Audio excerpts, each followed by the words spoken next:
Et vous croyez que les Tunisiens vont décider librement de leur avenir? Il n'y aura pas d'intervention, il n'y aura pas de pression? Non, pour l'instant, je ne sens pas la pression. Je crois qu'en tout cas, les conditions dans lesquelles vont se dérouler la première élection, qui est donc celle du 24 juillet, vont être des conditions tout à fait acceptables. La haute instance qui a été mise en place sous la présidence de Yad Ben Achour, et qui est une haute instance chargée de surveiller les acquis de la Révolution, travaille bien. Ils viennent de désigner de manière très démocratique une vice-présidente et un porte-parole. Donc tout indique pour l'instant que le processus démocratique fonctionne bien. Bien sûr, il y a d'autres échéances après qui seront chaque fois risquées, la présidentielle, les législatives et puis les élections municipales, mais pour l'instant j'ai l'impression que, vous savez, c'est un pays dans lequel les gens sont quand même très instruits. Il a hérité de la période Bourguiba au moins cette qualité d'avoir fait beaucoup pour que tous les enfants puissent aller à l'école, et la Tunisie a le bénéfice de cette politique-là aujourd'hui. Il y a quand même une grande intelligence, une grande lucidité politique dans ce pays, y compris dans les régions reculées. Les jeunes qui ont lancé la révolution à Sidi Bouzid l'ont montré, puisque non seulement ils ont lancé la révolte autour du 17 décembre, mais ils sont revenus à Tunis pour ce qu'on a appelé Kasbah 1 et Kasbah 2, montrant par là leur détermination et leur lucidité. Ils savent intuitivement très bien ce qu'il faut faire pour que la révolution soit positive. Parlons de la façon de vivre en Tunisie. Tu es résident ici, comment ça se vit un étranger en Tunisie?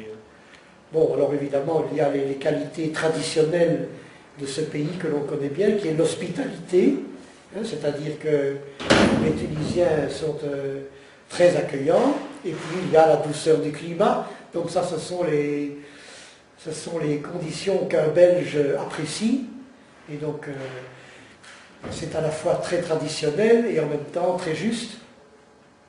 Et puis, en découvrant peu à peu mes partenaires ici en Tunisie, je m'aperçois qu'il y a plus que de l'hospitalité, il y a de la profondeur, il y a de la fidélité,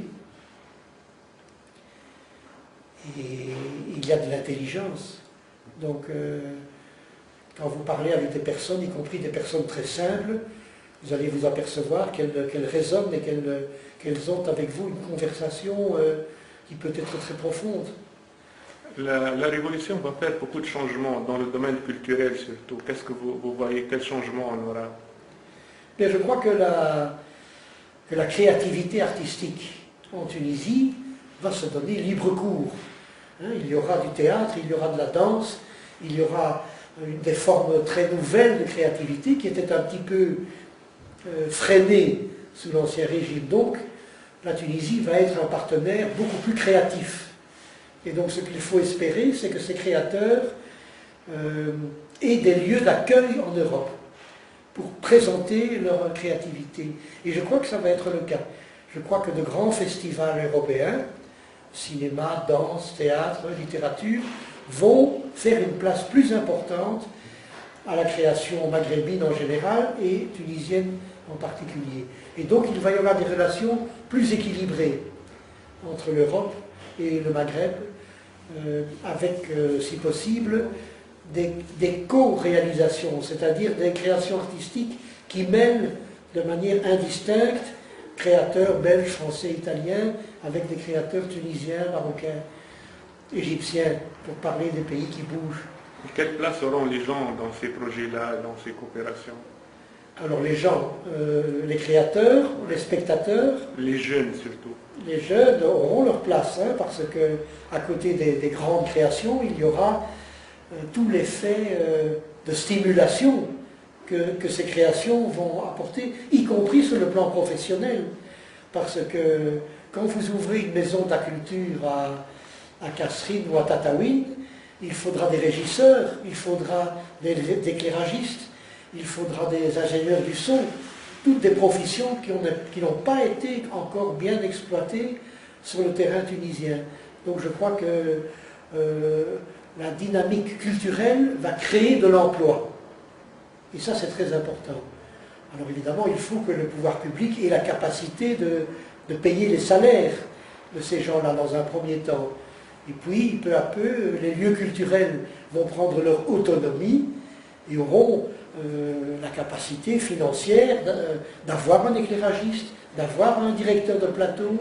Et puis voilà, il y aura un effet boule de neige dans lequel la culture aura sa place. Vous êtes optimiste pour le futur de la Tunisie en général? Oui, oui, je suis optimiste, franchement. Ça ne veut pas dire pour ça qu'il n'y a pas de risque. Il y aura peut-être des retours en arrière, mais ce seront des retours temporaires.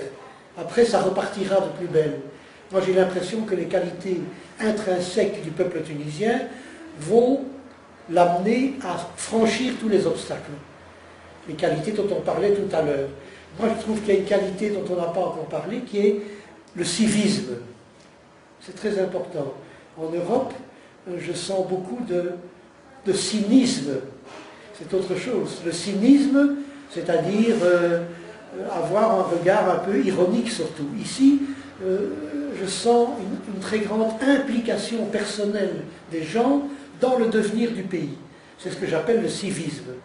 Et donc les gens s'expriment, les gens disent ce qu'il faut faire, les gens s'investissent. Vous voyez le nombre d'associations qui naissent aujourd'hui à Tunis, de gens qui voudraient identifier un village dans l'ouest du pays pour aller aider, mettre en place une liaison Internet, mettre en place un dispensaire, rénover l'école, etc. Donc il y a les gens de Tunis et de la zone privilégiée de la Tunisie veulent se mettre au service des régions défavorisées. Ça, c'est extraordinaire.